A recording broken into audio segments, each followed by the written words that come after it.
जैसे जैसे दिन आगे बढ़ेंगे, महीने आगे बढ़ेंगे, बहुत सारे गेट एस्पिरेंट्स गिव अप करने वाले हैं।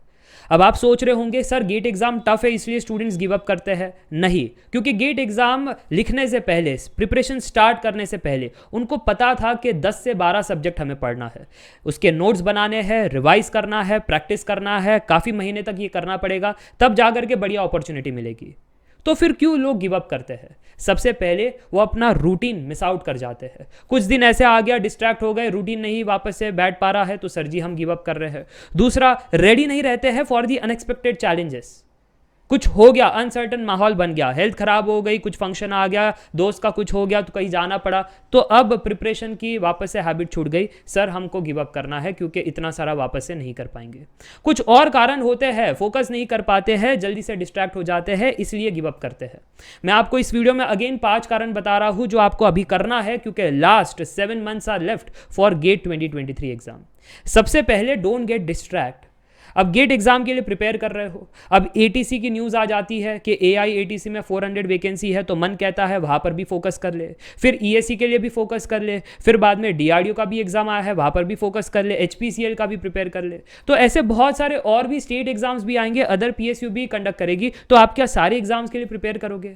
अगर आप फ्रेशर हो तो आपको तो बिल्कुल नहीं सोचना इनके बारे में, क्योंकि अब तक तो आपका सिलेबस कंप्लीट नहीं हुआ है, आपके कंसेप्ट क्लियर नहीं है, नोट्स नहीं बने हैं, तो आप प्लीज फिजूल का डिस्ट्रैक्ट मत होना।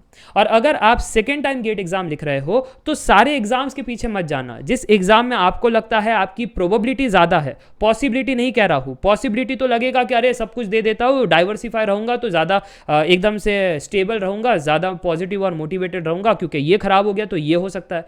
पॉसिबिलिटी में मत जाना, प्रोबेबिलिटी चेक करना, कौन से एग्जाम के लिए कितनी वैकेंसी है और आपकी कितनी चांस बनेगी। तो जो प्रोबेबिलिटी है अगर आपके फेवर में हो तब आप उस एग्जाम की तरफ बढ़ना, नहीं हो तो गेट पर ही फोकस रखना। So do not gate distract, Arjun की तरह बनो, एकदम लेजर फोकस आपको रहना है। दूसरी बात, आप ये मत समझना कि 7 महीने हैं तो 7 महीने में सर जी मैं तो सिलेबस कंप्लीशन, टेस्ट सीरीज सब कुछ मैं कर दूंगा सर जी, विदाउट प्लानिंग। प्लान करना पड़ेगा तब प्रॉपरली होगा। Without planning you can not win any war. और ये गेट एग्जाम, ये कॉम्पिटिटिव एग्जाम, ये वॉर की तरह है। बहुत सारे लोग लिखेंगे, कुछ लोग यहां से पास होने वाले हैं, मेजॉरिटी यहां पर हारने वाले हैं। तो प्लान नहीं करोगे बढ़िया, बाकी के तुलना में अगर आपकी प्लानिंग सही नहीं होगी तो आपका हारना निश्चित है। तो प्लानिंग बहुत ही सही रखनी है, इसलिए कह रहा हूं पहले 4 महीना जो जुलाई, अगस्त, सितंबर, अक्टूबर का है उसमें सिलेबस कंप्लीशन पर फोकस करो। अब सिलेबस कंप्लीशन कैसे करना है? अगर लेट से स्टार्ट करें तो हाई वेटेज से लो वेटेज में जाओ। एप्टीट्यूड 15 मार्क्स 15% का वेटेज है, इंजीनियरिंग मैथमेटिक्स 13 मार्क्स 13% का वेटेज है। ये 2 भी कर लोगे तो गेट क्वालिफाई हो जाओगे। फिर बाद में जो हैवी वेट कोर सब्जेक्ट्स है उन्हें खत्म करो और फिर नीचे बढ़ो जो लो वेटेज वाले सब्जेक्ट्स है। दूसरी बात, ऑनलाइन वीडियोस के चक्रों में मत रहना, क्योंकि लाइव क्लास में समय ज्यादा लगता है, वही अगर आप रिकॉर्डेड में करोगे तो जल्दी से सिलेबस खत्म कर पाओगे। ये मैं अपने एक्सपीरियंस से बता रहा हूं। बाकी अगर आपको लगता है कि नहीं सर जी लाइव ही करना है, then you can take that risk. फिर बाद में नेक्स्ट ईयर अगर आप कहोगे कि सर जी लाइव में काफ़ी वेस्ट हो जाता है समय, एटलीस्ट एंडिंग मोमेंट्स में, है ना, तो फिर बाद में आप सीख ही लोगे, फिर मुझे बताने की ज़रूरत नहीं होगी। मैं लाइव को ख़राब नहीं कह रहा हूँ, लाइव तभी करना चाहिए जब आप 1 से 2 साल का प्रिपरेशन पीरियड का टाइम हो, तब लाइव क्लासेस बहुत बढ़िया है। ठीक है, अब ये जो हो गया मैंने आपको बता दिया अक्टूबर के महीने तक क्या करना है। फिर नवंबर दिसंबर क्या करें? Rigorous practice, topic wise test series, chapter wise test series, subject wise test series, rigorous. जितना ज़्यादा ऐसे आप टेस्ट सीरीज लिखोगे पता चलेगा कहाँ पर कमी है। फिर कंप्लीट नोट्स में जाओ, उसे रिवाइज करो, अगर नहीं समझ में आ रहा है वीडियोस में जाओ वापस से देखो। यह आपको 2 महीने करना है, इसमें रेस्ट आपको नहीं मिलेगा। और फाइनली जनवरी के महीने में फुल लेंथ टेस्ट सीरीज आपको लिखना है, जम करके लिखना है। 30 दिन में आप मान लो कि आप 15 टेस्ट सीरीज लिखो। ठीक है, आप कोई कहेगा सर जनवरी में 31 होता है तो कुछ दिन तो आप आराम भी करोगे। ठीक है, तो आप मेजॉरिटी टेस्ट सीरीज जितना होता है उतना आप लिखो।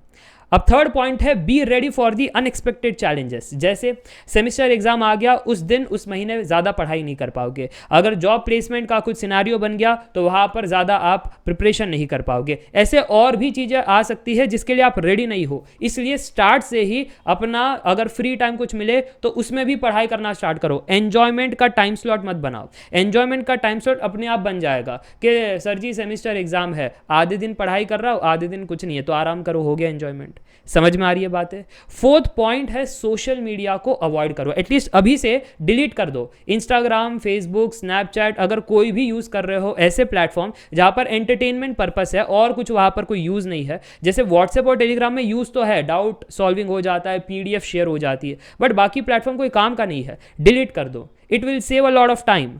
फिफ्थ पॉइंट और आखिरी पॉइंट है take care of your eyes and health. Online पढ़ाई करने के वजह से आंखें ज़्यादा पेन करती है, ज़्यादा आप मतलब कहते हैं ना कि अंदर ही अंदर आपको अच्छा फील नहीं होता है, फ्रेश फील नहीं होता है। इसलिए मैं सभी को एडवाइस करता हूँ कि हेल्थ पर ज़्यादा ध्यान दो। आप बाहर वॉकिंग के लिए निकलो, एक्सरसाइज करो, योगा करो। एटलीस्ट योगा तो आपको करना ही चाहिए, काफ़ी इफेक्टिव है rather than going to gym. ठीक है, जिम जाना भी कोई गलत बात नहीं है, बट अगर आपको मसल वसल डेवलप करने हैं, मेरे लिए वो काफ़ी बढ़िया है। बट अगर आपको फिट रहना है, फाइन रहना है, योगा इज़ बेस्ट। आप प्रॉपर स्लीप लो, सही समय पर सो, सही समय पर उठो। ठीक है, देर रात तक चैटिंग मत करो, देर रात तक भी पढ़ाई मत करो। ठीक है, ऐसे आपको प्रॉपर प्लानिंग रखनी पड़ेगी, तब जा करके ये प्रिपरेशन सही डायरेक्शन में जाएगी। तो यही 5 बातें थी जो आपको ध्यान में रखनी है for the last 7 months of the GATE 2023 एग्जाम। ऐसे ही मन लगा करके और अच्छे से पढ़ाई करते रहो। Best of luck for the exam. Up till then take care, bye bye for now, see या।